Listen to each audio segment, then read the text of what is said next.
Salam Germas, sehat, bugar, produktif. Assalamualaikum warahmatullahi wabarakatuh. Selamat pagi dokter. Selamat pagi. Bersama kita pagi ini dari UPTD Puskesmas Todanan, Kecamatan Todanan, Kabupaten Blora, di acara Bintek, bincang tentang kesehatan di Dinkes Blora Official YouTube. Halo dokter, bagaimana keadaan pagi ini? Sehat, baik, luar biasa. Sebelum kita berbincang jauh ini dok, perkenalkan dulu ya, saya sebagai host pagi ini Rima Desi Trikusadarita. Kemudian giliran panjenengan sekarang untuk memperkenalkan diri. Monggo dokter. Ya, saya Dr. Agus. Sehari-hari saya bertugas di UPTD Puskesmas Todanan. Sudah itu aja? Cukup. Cukup singkat, padat dan jelas ini. Ya, terima kasih dokter untuk perkenalannya. Ini dok, bulan ini itu adalah bulan Juli ya? Iya. Ditetapkan sebagai bulan untuk gerakan intervensi serentak pencegahan stunting. Betul ini dok. Sekali. Ya. Beberapa program atau kementerian yang terlibat di sini ada dari Kementerian ada Pengendalian Dinas Pendidikan Penduduk, Kementerian Kesehatan, ada Kementerian Pedesaan itu Kemendesa itu, dan kita juga diharapkan terlibat. Nah, begitu dok. Tapi kan kita tiap hari nih berbicara tentang stunting. Stunting ya. Tapi dengan stunting ini sendiri, apakah semua masyarakat sudah paham? Nah, begini dok. Ini agar kita bisa berbicara lebih jauh, bisa untuk dokter. Sebenarnya stunting itu yang seperti apa ya dok? Ya, jadi stunting itu mungkin kalau gampangnya itu artinya pendek ya. Ya, jadi bila anak itu pendek ya sekitar di 2 standar deviasi ya, jadi dibandingkan dengan anak seusianya. Tapi titik tangkapnya bukan pada pendeknya ya, tapi sebenarnya kenapa si anak ini pendek. Nah, itu yang sebenarnya titik tangkapnya. Jadi pendeknya itu bukan karena faktor mungkin keturunan ya, kedua orang tuanya pendek sehingga nanti anaknya juga pendek, bukan itu. Tapi stunting itu proses perjalanan yang kronis ya, artinya di sana ada gangguan asupan gizi ya, kemudian ada hal-hal lain misalnya penyakit yang menyebabkan si anak ini pertumbuhannya terganggu. Oh begitu ya. Betul. Nah, kemudian dampaknya apa gitu ya? Dampaknya tentu nanti kalau kita pernah mendengar ya, ada namanya istilah 1000 hari kehidupan pertama. Ya, betul, nah, di situ adalah masa emas untuk pertumbuhan anak.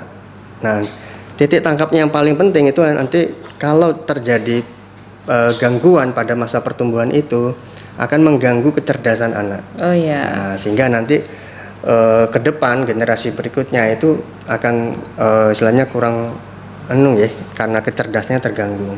Oh begitu ya. Ya, kemudian yang kedua, karena masa pertumbuhan itu terhambat ya karena asupan gizi yang kurang, pembentukan organ-organ penting itu juga ikut terganggu. Nah, kedepannya nanti mereka yang pada masa anaknya itu mengalami stunting itu akan rentan terjadi penyakit yang kronis. Ya, mungkin pernah mendengar ada istilah diabetes, ya, hipertensi, kemudian obesitas. Mereka akan cenderung mengalami itu. Sehingga sangat penting sekali ya untuk kita bisa melakukan pencegahan sejak dini. Penyakit stunting ini, kondisi stunting ya. Itu yang dari penjelasan yang dokter bilang tadi ya. Berarti terlepas dari orang tua. Iya, betul. Karena kebanyakan begini dok, anak saya, aku cilik, saya kecil, suami saya juga kecil. Kalau anak saya kecil ya itu memang keturunan seperti itu. Berarti istilah seperti itu tidak baik, tidak benar ya.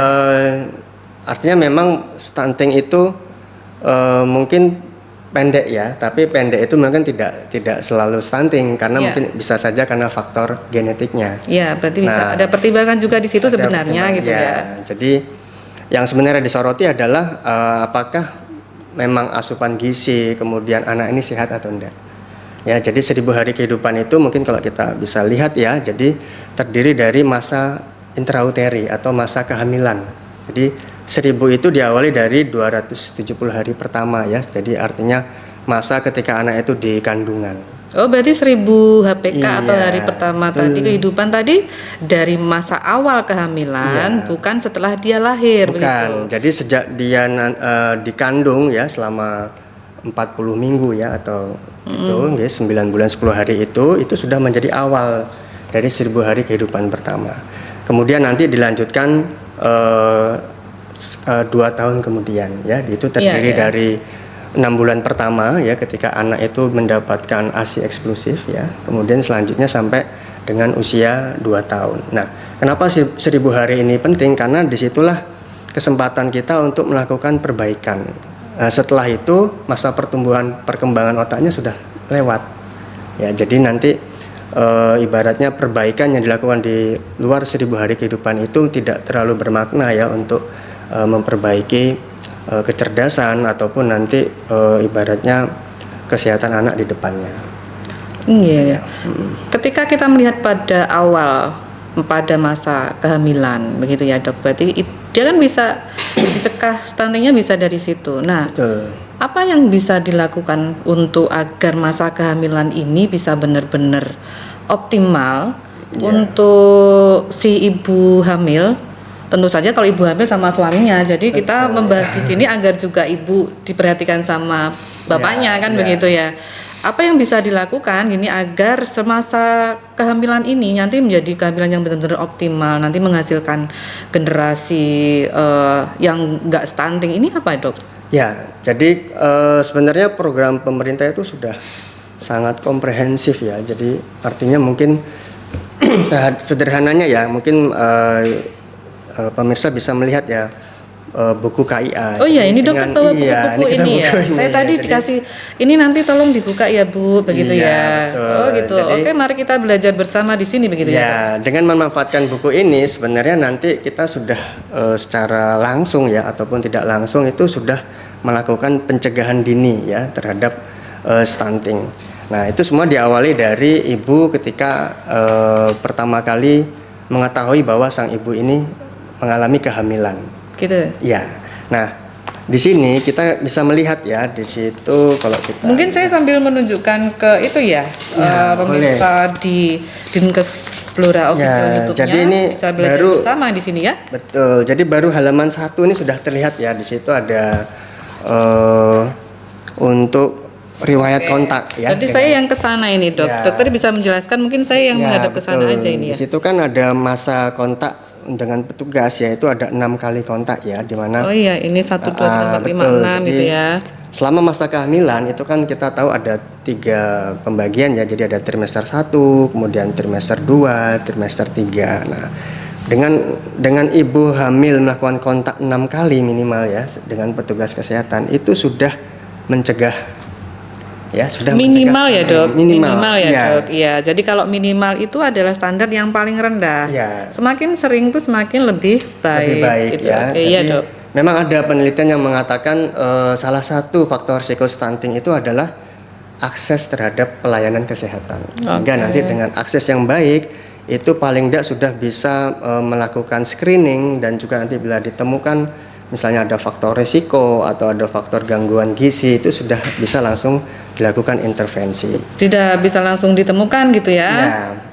Dan langsung bisa dilakukan penanganan selanjutnya. Gitu ya, langsung diberikan penanganan. Terutama apa? Terutama misalkan begini dok, kita salah satu bisa ambil contoh lah, jenengan kan banyak ketika memeriksa gitu kan, jenengan pasti menemukan kasus-kasus yang bisa mengarah ke stunting nih. Betul. Diketemukan. Nah, itu bisa nggak dok dijelaskan seperti itu? Ya, jadi dalam masa kehamilan ya, atau kita sebut dengan kontak dengan ibu hamil, atau mungkin pernah ada dengar istilah ANC ya, jadi antenatal care gitu ya. Nah, di situ dilakukan screening paling nggak untuk mendeteksi apakah ada gangguan gizi ya. Kemudian nanti apakah ada faktor risiko pada ibu ya.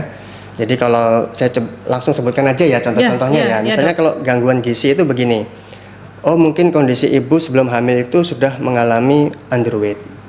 Ya, underweight itu istilahnya gizinya kurang. Jadi kalau berat badannya kurang dari standarnya gitu ya. Jadi gizi kurang itu dilihat dari perbandingan berat badan dengan tinggi badan itu di atas nilai tertentu ya.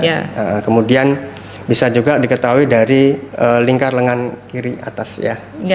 Yang diukur. Jadi kalau ibu hamil periksa itu kan pasti diukur ini kan, ada pengukuran sama Bu Bidan lah itu untuk menentukan nilai gizi salah satunya. Betul. Nah, Ada ukurannya ya dok kayaknya ada itu ya.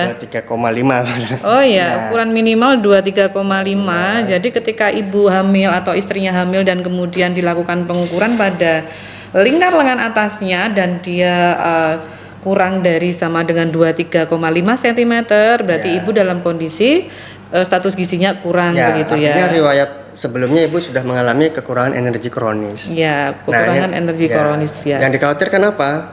Bukan kondisinya aja ya, tapi pola-pola makan sebelumnya. Artinya kan berarti di situ ada pola makan yang kurang sehat ya, kurang seimbang, entah nanti kurang asupan protein, kurang asupan kalori seperti itu. Nah, itu bila diterus-teruskan selama masa kehamilan tentunya nanti akan mengganggu pertumbuhan janin itu sendiri. Akan mengganggu pertumbuhan. Ya, jadi yang dikoreksi bukan hanya diusahakan supaya ada tambahan asupan, tapi juga memperbaiki pola makan dan pola hidup ibunya, gitu ya. Iya dok. Ya. Nah, selain itu juga misalnya di screening ditemukan penyakit kronis. Ya, jadi screening itu pemeriksaan itu ya dok ya. Ya, jadi penyakit tidak menular atau penyakit kronis itu bisa saja terjadi pada ibu ya. Nah, kalau tidak dilakukan screening sejak awal, kita tidak pernah tahu, oh ternyata ibu ini misalnya mengalami kadar gula darah yang tinggi, ya, atau juga mungkin tekanan darahnya sudah mulai naik. Nah, nanti kita lihat di sini ya. Jadi selain tekanan darah yang tinggi, kita juga mengenal istilahnya MAP ya. Artinya MAP nanti mungkin ini perlu diketahui ya oleh ibu ya. Jadi rata-rata tekanan darah. Biasanya itu tekanan darah masih terlihat normal ya, 120/80 seperti itu ya. Pada kondisi tidak hamil kan dikatakan normal. Tapi tidak demikian dengan ibu hamil. Artinya apa? Artinya tekanan segitu itu MAP-nya sudah lebih dari 90. Nah, inilah perlunya screening. Mungkin tidak menyadari ya, kalau tidak dilakukan screening, tidak ketemu dengan petugas kan tidak tahu. Ya, nggak ngerti dok. Nggak ngerti, apalagi nanti sudah ada faktor risiko yang lain, misalnya kondisinya obesitas, kegemukan, kemudian rata-rata tekanan darahnya ternyata sudah lebih dari 90. Ini apa nanti dampaknya?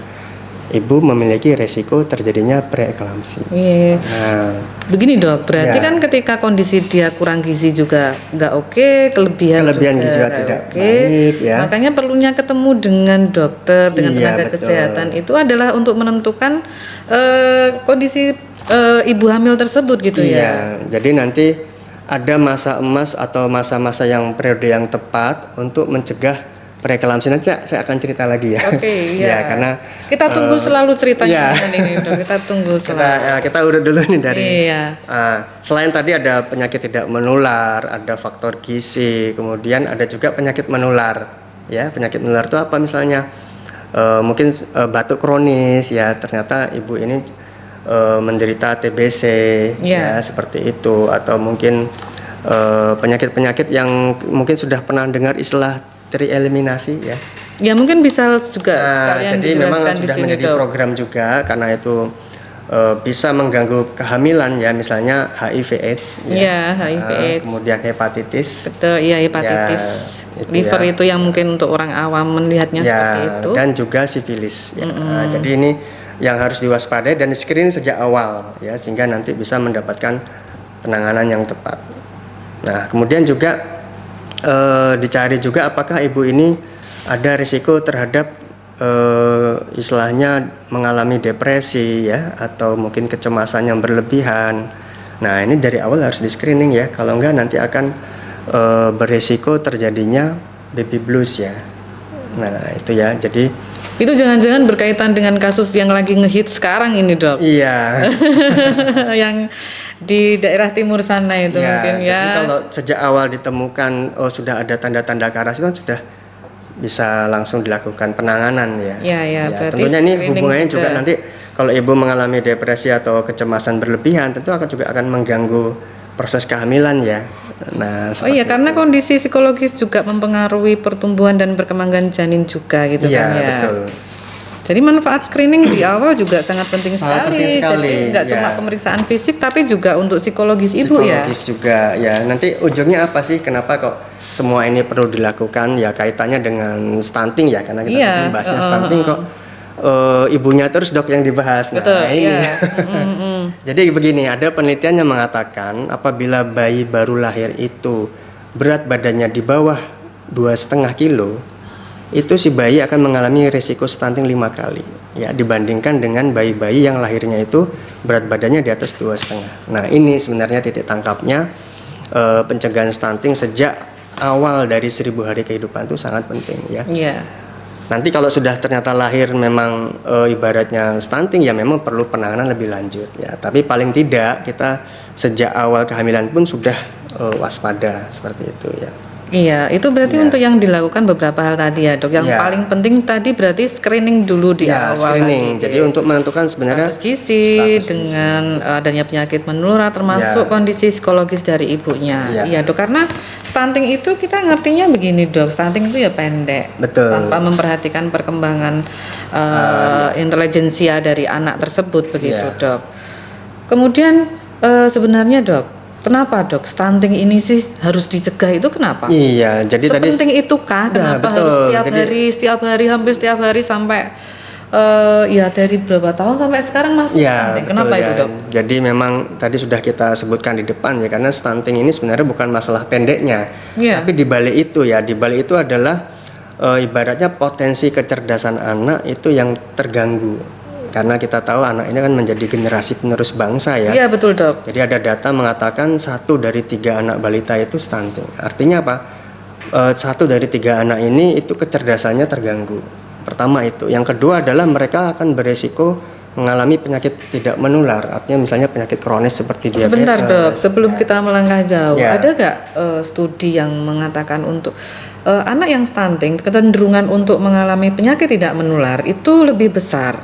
Apakah kita bisa memprediksikan nggak dok itu berapa tahun lagi, misalkan ketika dia usia lebih dari 30, 40, itu tanpa memandang riwayat dari orang tuanya juga? Iya betul, jadi ceritanya begini, jadi pada masa perkembangan organ awal ya, pada saat si anak ini mengalami risiko stunting atau mungkin si ibu mengalami mungkin underweight ya tadi saya katakan, kemudian dok, maaf dok, mungkin kalau underweight mungkin gizi kurang atau berat badan kurang si ibu ya, kemudian mungkin ibu juga tadi mungkin kita sudah sebutkan mengalami penyakit kronis ya, misalnya hipertensi atau diabetes. Nah ini akan mengganggu proses kehamilan ya, sehingga apa transfer gizi dari ibu ke anak itu terganggu ya, padahal anak dalam kandungan itu sudah mengalami pembentukan organ-organ penting.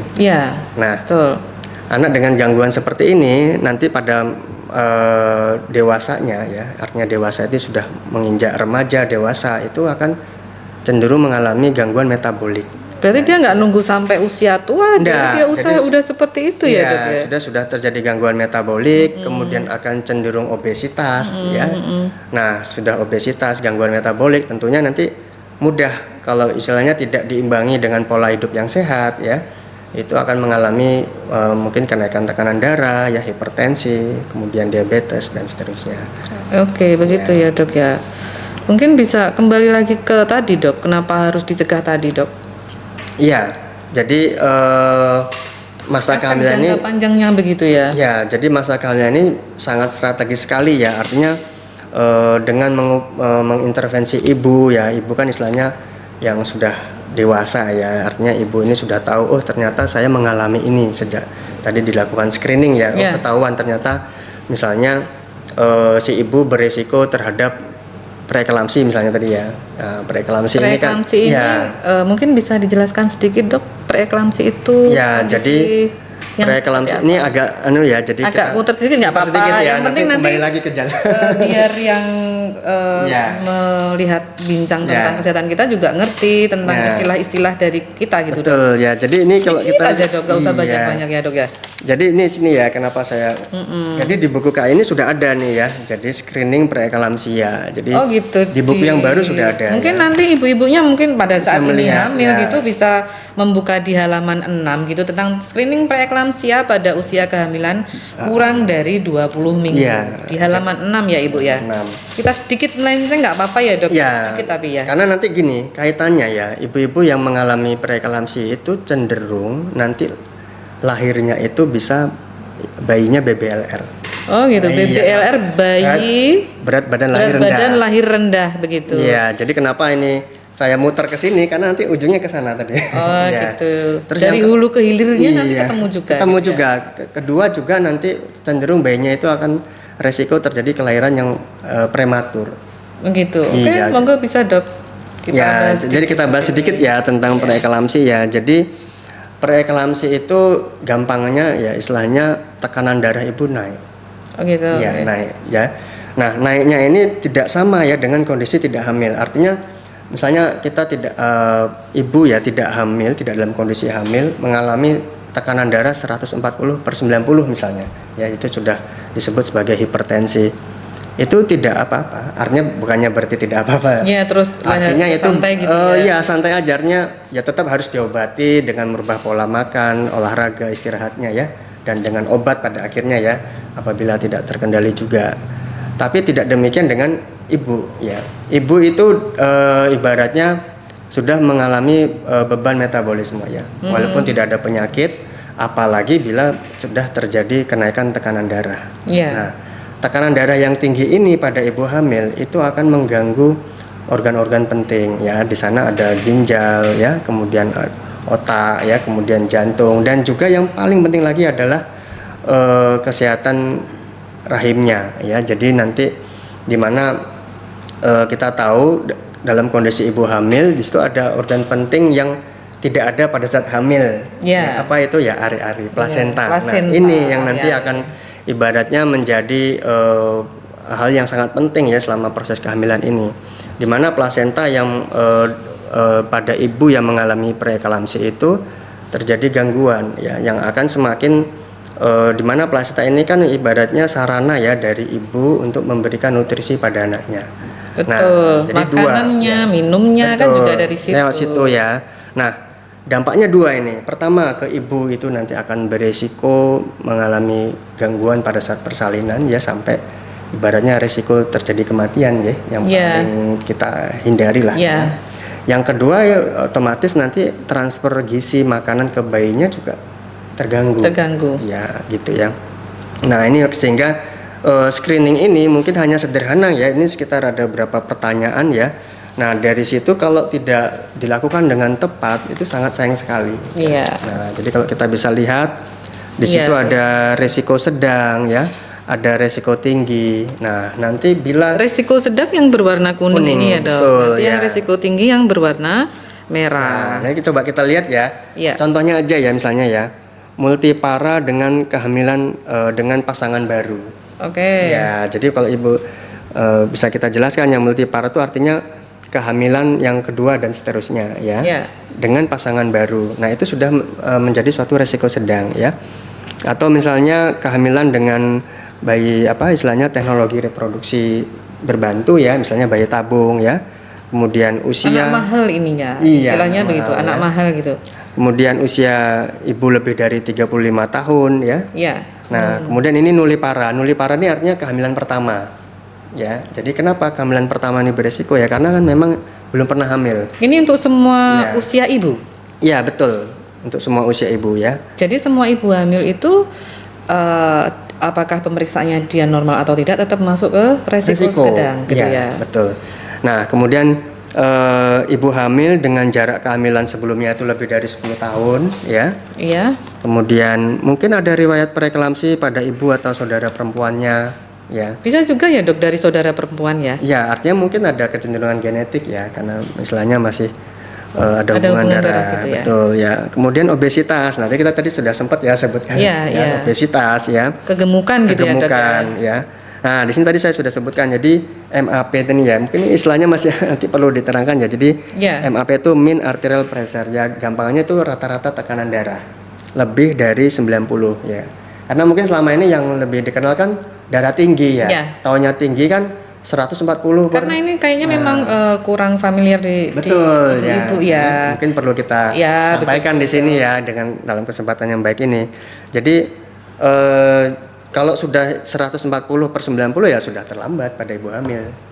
Justru nanti taunya ternyata tekanan 120/80 itu MAP-nya sudah di atas 90. Begitu ya. Nah, segera dilakukan pencegahan. ya, supaya nanti selama masa kehamilan kan bertambahnya usia kehamilan itu tekanan darah cenderung akan naik. Berarti dia sudah dari awal sudah dilihat dari MAP-nya tadi. MAP saja yang dibuat patokan, jadi bukan tekanan darahnya ya. Jadi kalau dihitung nanti MAP itu dihitung ternyata lebih dari 90, nah itu sudah kita waspada. Iya. Ya, jadi artinya gini, resiko sedang ini kan sepertinya tidak kelihatan ya. Kalau di sini kan ada yang resiko tinggi ya, langsung kelihatan misalnya ibu hamil kembar ya, atau memang ibu sebelumnya sudah preeklamsi, atau ibu sudah mengalami penyakit diabetes atau hipertensi kronis kan langsung kelihatan. Tapi kalau yang resiko sedang ini tidak. Misalnya gini, ibu baru pertama kali hamil, kemudian tekanan darahnya 120/80 itu kan MAP-nya sudah, kalau kita hitung ya, itu sudah lebih dari 90. Nah itu sudah dua risiko sedang, itu sudah risiko sedang membutuhkan terapi gitu ya. Tentunya nanti terapinya kita rujuk ke dokter mungkin kandungan. Saya gini dok, jadi buat ibu hamil ketika nanti masuk ke kotak kuning ini 1+1, ini berarti ada 2 kotak kuning lah, di bawahnya nanti ada penjelasannya lagi begitu ya. Jadi penjelasannya ini apakah ibu itu tidak ada risiko preeklamsi, atau ibu memiliki risiko sedang, atau ibu memiliki risiko tinggi. Jadi 2 risiko sedang itu sudah kita bisa anggap sebagai risiko tinggi. Oh begitu. Nah, ketika ini ditemukan, kita segera lakukan rujukan ya. Jadi bisa juga mungkin beberapa daerah sudah ada kesepakatan ya langsung diberikan terapi pencegahan. Tapi yang belum mungkin bisa dirujuk ke dokter kandungan untuk segera diintervensi. Jadi diberikan terapi pencegahan itu optimalnya itu ya ketika masih masa pertumbuhan perkembangan dari plasenta itu sendiri ya. Jadi sekitar mungkin usia 12-13 minggu ya. Nanti mungkin bisa dikonsultasikan lagi dengan dokter kandungan, diberikan pencegahan supaya nanti tekanan darah ibu itu bisa lebih terkendali. Oh gitu. Ya, gitu. Oh mungkin keberhasilan dari Puskesmas Todanan itu ini udah berapa tahun dok prestasinya 0 ibu hamil dok? Saya dengar seperti itu dok. Ya sudah. Itu sudah prestasi yang luar biasa itu ya. Mungkin karena memang benar-benar screening preeklamsia ini dijalankan dengan jadi baik. Ini sistem rujukannya juga seperti yang dijelaskan di buku ini dan dokter yang luar biasa pasti ya. Tentunya karena kerjasama dengan baik dengan bidan wilayah juga ya. Oh begitu. Tapi kalau boleh tahu berapa tahun dok sudah nol untuk angka kematian dari ibunya? Memang kita sempat dulu 2016 ya terjadi kematian ibu, kemudian terakhir itu masa COVID. Itu memang COVID luar biasa. Luar biasa. Kemudian 2022 sejak sekarang kita ya mudah-mudahan ke depan juga ya. Amin. Harapannya memang seperti itu. Jadi prestasi yang luar biasa dok, karena memang dengan dijalankannya ini memang benar-benar berarti memang untuk ibu hamil biar tahu semuanya gitu ya. Oh gitu. Oke dok. Kembali lagi dok. Berarti kalau memang dia sudah terscreening, nanti kan mempengaruhi nutrisinya ke janin dan itu nanti mencegah dia untuk BBLR atau berat badan lahir rendah. Ketika dia sudah tidak BBLR, otomatis resiko stunting lebih turun begitu. Resiko stunting lebih turun dan nanti dengan pola asuh yang baik, dengan pemberian ASI eksklusif itu si bayi akan ibaratnya lebih jauh lah terjadi stuntingnya gitu. Oh gitu ya dok. Kalau dia sudah dalam kondisi stunting misalkan ini dok, misalkan atau dia lahir sudah dalam kondisi BBLR, apakah yang bisa dilakukan orang tua ini dok untuk agar dia bisa lebih cepat terintervensi begitu dok? Ya kita sebenarnya di puskesmas itu sudah langsung terdeteksi ya. Jadi ini bayinya ternyata beratnya di bawah 2,5 ya. Kemudian mungkin juga dari segi panjang bayi ya. Jadi panjangnya itu kurang dari 28 itu kita sudah mendeteksi ini si anak mengalami risiko stunting. Nah kita penanganannya yang pertama ya pemberian ASI eksklusif ya. ASI eksklusif, pemberian ASI selama 6 bulan. Selama 6 bulan gitu ya. Kemudian nanti pemberian zinc ya dan juga pemantauan gizinya lebih ketat ya. Jadi untuk istilahnya ditelusur, dilihat per bulannya nanti pertambahan berat badannya itu sesuai apa enggak ya. Kemudian yang kedua kita lihat apakah ada penyakit penyerta atau enggak. Pada adiknya. Ya, pada adiknya ada penyakit penyerta. Kemudian pada saat lahir itu mungkin terjadi asfiksia atau tidak ya, gangguan nafas. Tentunya itu akan mempengaruhi penanganan ya. Artinya mungkin sejak awal sudah perlu kita rujuk dulu ke dokter spesialis anak ya untuk melihat apakah ada penyakit penyerta yang lain sehingga butuh terapi dari dokter spesialis anak. Seperti itu ya. Karena memang ini dibahas terus gitu ya dok. Karena memang stunting ini memang digarisbawahi sekali karena melihat nanti menjadi generasi muda di masa yang akan datang. Karena stunting kan nanti pekerjaan apapun sekarang tinggi badannya berapa, sekarang tinggi badannya berapa begitu ya dok. Jadi kita berharap bahwa dengan kesejahteraan bayi, ibu hamil ini stunting sudah benar-benar bisa ditekan gitu ya dok. Kemudian dok, tipsnya lagi nih dok, kita butuh karena kalau nek wis kadung atau sudah terjadi itu kan lebih sulit. Lebih sulit ya. Kita kan ke arah yang bisa sebelum hamil, bisa di masa hamil agar ini tidak tercetak generasi stunting. Yang paling tepat selain screening. Ya, jadi tadi setelah screening ya, yang kedua kita masuk ke faktor gizinya ya. Iya. Nah, nanti yang peranikannya nanti mungkin kita bahas lagi ya. Iya. Nah, ini faktor gizi dulu. Nah, jadi dengan dilakukan screening awal, ibu kan dilakukan pengukuran berat badan. Nah, nanti dinilai dari berat badan berbanding dengan tinggi badannya itu ibu masuk kategori apa? Karena nanti akan menentukan selama kehamilan ini ibu tuh harus naik berapa sih berat badannya? Berapa dok? Gitu. Nah, ada nggak dok? Lihat di sini ada. Ada lagi. Ada lagi. Buku ini sudah lengkap sekali ya. Oh, gitu ya. Cuma mungkin kalau saya sebagai ibu hamil dikasih, udah oke, ditulis sama Bu Bidan, sudah dokter selesai. Nah, nanti di rumah waktu tidur dibaca udah ditaruh dok. Iya. Ternyata jadi ini ada juga buku ini buku sakti ya. Oh iya. Ini yang berarti nyiptain ini pinter juga ini, luar biasa ini. Luar biasa ya. Nah di situ kita lihat ya ada namanya grafik peningkatan berat badan. Ini saya yang menunjukkan ke ini ya. Nah begini, ini bisa kita lihat ya tadi jadi istilahnya IMT ya, indeks massa tubuh pra kehamilan. Jadi memang pada saat ibu awal kehamilan itu perlu ditanya ya, ibu sebelum hamil itu berat badannya berapa?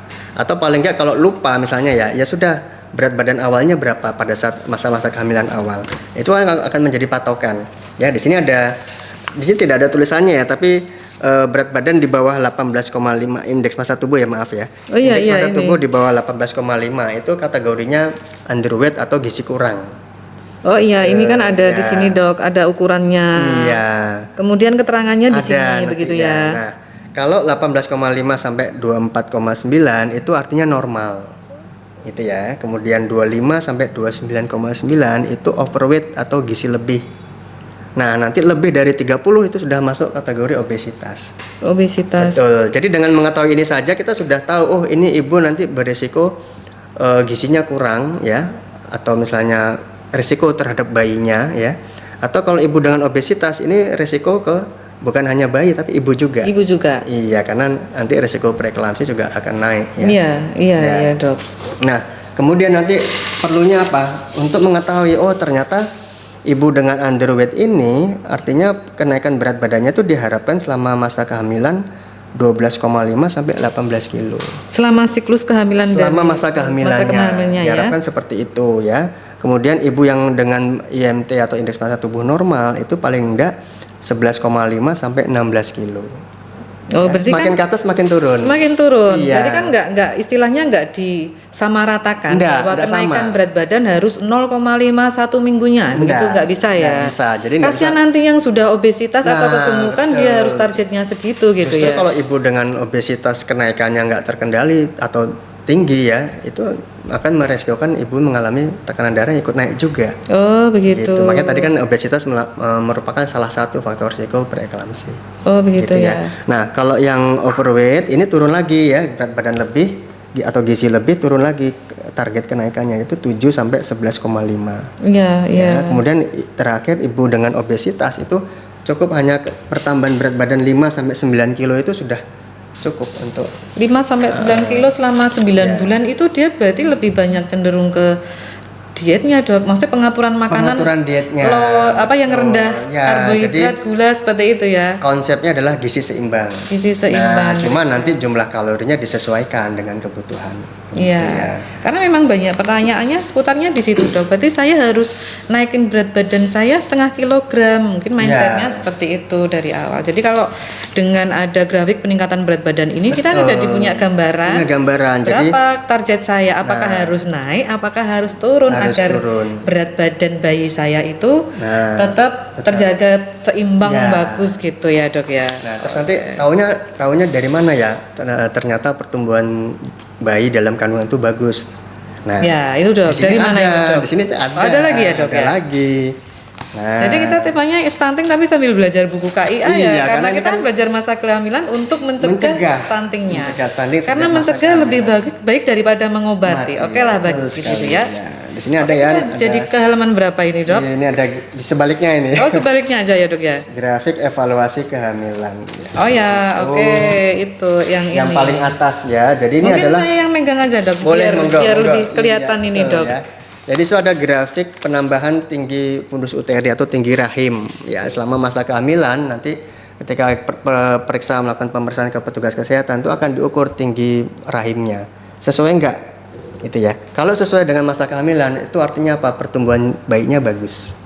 Oh ini ukurannya di sini. Ya. Kemudian begitu ya. Ini umur kehamilannya di sini. Betul. Dia nanti dalam berapa minggu, berapa senti. Ya. Kalau nanti dia di bawah. Begitu. Nanti dilihat ibu ini apa termasuk underweight atau overweight atau normal. Kemudian penambahan berat badannya sesuai enggak dengan target dengan grafik ibunya. Dicocokkan dengan kenaikan rahimnya. Nanti kalau ini sudah sesuai, berarti pertumbuhan bayinya. Sebentar dok, bagaimana cara pengukuran tinggi fundus atau tingginya itu dari mana dok? Ya, jadi biar ibunya juga. Ibu perlu tahu ya, walaupun nanti yang memeriksa pasti bidan ya. Iya. Jadi itu dilakukan pengukuran dari tulang simfisis itu apa ya? Simfisis oksis pubis atasnya. Ya, simfisis itu ya. Jadi dari tulang itu ditarik garis ya sampai ke bagian atas dari rahim.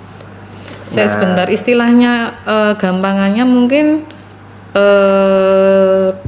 di bawah pusat, dari bawah pusat sampai bisa gitu, menggunakan sentimeter, bisa juga menggunakan batasan pusar 1 jari 2 jari itu juga bisa. Oh berarti pakai itu meteran kalau pengukur kain ibu? Ya betul. Nanti kalau diukur itu sesuai dengan grafik ini masuk dalam grafik, berarti memang pertumbuhan bayinya itu bagus. Berarti setiap kali ibu hamil periksa wajib untuk mengetahui sebenarnya ya. Karena dari situ akan ngerti berat badan janin saya di dalam rahim kira-kira berapa. Ya. Apakah kurang, apakah berlebih? Ini pun bisa dikejar, bisa dikurangi, bisa ditambah begitu dok. Betul ya. Jadi ibu ini kan mulai mengalami gerakan janin itu kan mungkin setelah sekitar usia 18 minggu ya. Jadi di bawah 18 mingguan istilahnya berat bayi janinnya itu masih kecil, jadi nggak terasa. Nah sejak usia 18 minggu sudah mulai terasa itu ya. Nah kemudian sejak menginjak nanti usia 6 bulan atau 26 mingguan itu berat badannya itu udah mungkin sekitar 1 kilo. Nah mulai dari situ kita harus mantau gitu ya. Kalau kita di masyarakat atau di layanan primer itu cukup dengan mengukur tinggi fundus uteri. Nanti kalau dicurigai kok ini kok nggak sesuai ya, kita rujuk ke dokter kandungan ya untuk pemeriksaan lebih lanjut. Gitu ya dok. Sebelum ini dok ke akhir tentang pembicaraan pencegahan stunting pada masa ini ya, untuk mencegah stunting. Ada nggak hal dok yang pengen atau jenengan sampaikan untuk ibu-ibu, bapak-bapak atau untuk pemirsa dari Dinkes Blora Official kita ini? Jadi anak ini kan merupakan generasi penerus bangsa ya, jadi istilahnya aset yang sangat berharga ya. Jadi masa emasnya itu ya ketika 1000 hari kehidupan ini itu memang harus benar-benar mendapatkan perhatian, apalagi anaknya istilahnya diharapkan oleh kedua orang tuanya menjadi generasi yang sehat, yang produktif ya.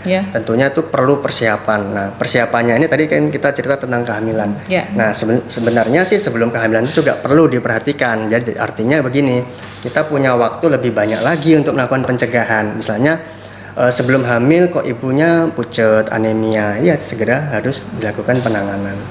Atau mungkin ibu mengalami tadi kekurangan gizi, itu segera istilahnya dilakukan perubahan pola makan dan seterusnya. Nah, hal-hal kecil ini itu akan nanti berdampak ke masa depan bangsa kita, karena generasi yang ke depan nanti dengan stunting yang sudah dapat ditangani tentu akan mendatangkan generasi-generasi yang lebih cerdas, lebih kuat ya, seperti itu. Gitu ya Dok. Ya. Terima kasih sekali Dokter atas ilmu dan waktunya pada pagi hari ini.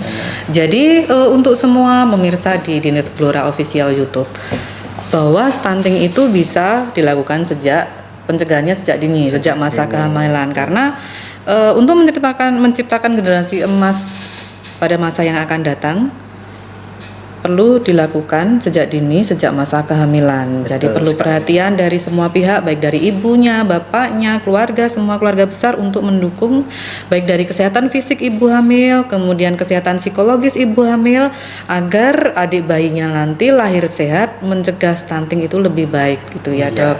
Apalagi bulan Juni ini sebagai bulan gerakan intervensi serentak, di mana ada 11 item yang memang dilakukan di desa, di antaranya adalah agar 100% bayi itu datang ke posyandu.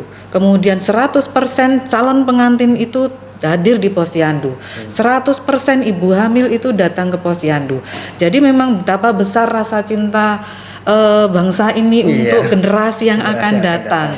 Jadi mari kita sukseskan bulan Juni ini dengan gerakan serentak intervensi stunting ini, bersama-sama kita bersama begitu Dok. Terima kasih sekali Dokter atas waktunya. Semoga kita selalu diberikan kesehatan.